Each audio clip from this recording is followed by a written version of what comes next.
एक छोटे से शहर में एक बेहद प्यारी और नटखट बिल्ली रहती थी जिसका नाम था चीकू।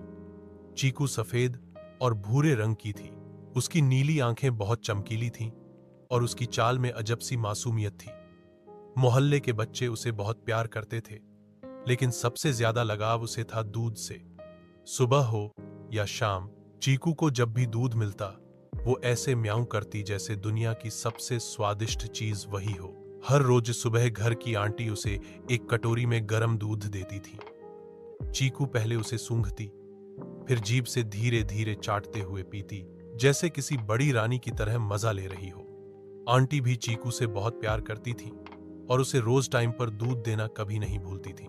लेकिन एक दिन कुछ अजीब हुआ। सुबह सुबह चीकू अपनी आदत के अनुसार दूध की कटोरी के पास पहुंची, लेकिन वो खाली थी। चीकू ने थोड़ी देर इंतजार किया, पर किसी ने दूध नहीं दिया। असल में उस दिन घर में दूध ही खत्म हो गया था और दूध वाला भी देर से आने वाला था। चीकू परेशान हो गई। पहले उसने म्याऊं म्याऊं करके आंटी का ध्यान खींचने की कोशिश की, फिर उसने इधर उधर सूंघा, लेकिन कहीं से भी दूध की खुशबू नहीं आई। थोड़ी देर सोचने के बाद चीकू ने एक योजना बनाई। वह धीरे धीरे अपने पंजों से दबे पांव चलती हुई बाहर निकली और पड़ोस के घर की तरफ चल दी।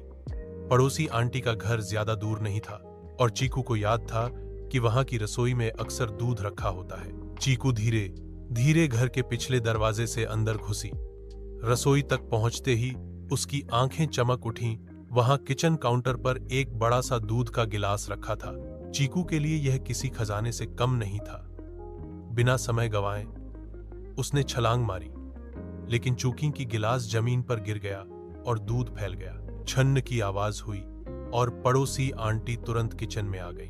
वो थोड़ी चौंकी, लेकिन जब उन्होंने चीकू को देखा जो सिर झुकाए दूध की ओर देख रही थी, तो उनका गुस्सा उड़नछू हो गया। उनके चेहरे पर एक हल्की मुस्कान आ गई। उन्होंने चीकू को गोद में उठाया और प्यार से सहलाया। अरे तू तो बहुत प्यारी है, दूध चाहिए था ना, उन्होंने कहा। फिर उन्होंने नई कटोरी में गर्म दूध डालकर चीकू के सामने रखा। चीकू ने खुशी से दूध पीना शुरू किया और दूध पीने के बाद एक प्यारी सी म्याऊं की आवाज निकाली, जैसे वो थैंक यू कह रही हो। उस दिन के बाद पड़ोसी आंटी भी चीकू की दोस्त बन गई। अब चीकू को 2 घरों से दूध मिलने लगा और मोहल्ले की सबसे खुश रहने वाली बिल्ली बन गई। सीख: कभी कभी नटखटपन और मासूमियत भी दिल जीत सकती है। चीकू ने यह साबित कर दिया।